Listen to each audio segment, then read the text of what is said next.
நிறைய வாஸ்து நிபுணர்கள் இருக்காங்க. வாஸ்து நிபுணர்கள் நல்லவர்கள். யாரும் யாருக்கும் எதிரி கிடையாது. யாரோட கருத்துக்களையும் யாரும் வந்து நீங்க சொல்றது தவறு அப்படின்னு சொல்லி சொல்லக்கூடிய உரிமையும் யாருக்கும் கிடையாது. அதை பற்றி பேச வேண்டிய அவசியமும் யாருக்கும் கிடையாது.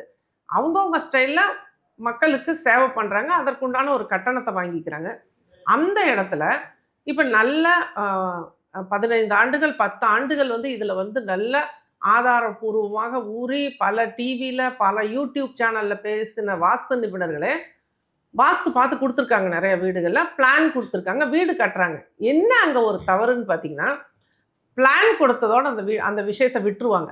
ஆனால் அங்கே கட்டுறது எப்படி கட்டுறாங்கன்னு எப்படி தெரியும் ஒரு வாஸ்து கன்சல்டன்ட்க்கு? அதே மாதிரி நம்ம வாஸ்து பார்த்துட்டு ஒரு கரெக்ஷன் கொடுத்துட்டு வரோன்னா அந்த கரெக்ஷனை அவங்க சரியாக பண்ணுறாங்களா அப்படின்னு நம்ம ரீசெக் பண்ணுறது கிடையாது. இங்கே தான் ஒரு வாஸ்து நிபுணரோட தோல்வியும் வெற்றியும் நிர்ணயிக்கப்படுது. இதை தான் நான் ஃபஸ்ட்டு உடைச்சிருக்கேன். எப்படின்னா, நான் வாஸ்து பார்க்கக்கூடிய இடங்களில் நான் வந்து சரௌண்டிங் வாஸ்து தான் மெயினாக சொல்லுவேன். சுற்றுப்புறத்தில் என்ன இருக்குது, உங்கள் காம்பவுண்டுக்கு உங்கள் சைட்டுக்கு வெளியில் என்ன இருக்குது, அந்த பாதிப்பை நம்ம எப்படிலாம் தவிர்த்துக்கலாம், ஃபர்ஸ்ட் பாயிண்ட்டு.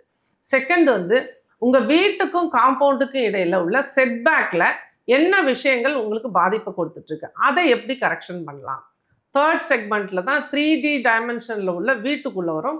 வீடு அங்கே எப்படி இருக்குது, வடக்கு கிழக்கு ஜன்னல்கள் இருக்கா, ஃப்ளோர் எப்படி இருக்குது, எந்த இடத்துலலாம் நீங்கள் வந்து ஃபால் சீலிங் போட்டிருக்கீங்க, அதனால் ஏதாவது சேஞ்சஸ் கொடுத்துட்ருக்கா இந்த வீடு.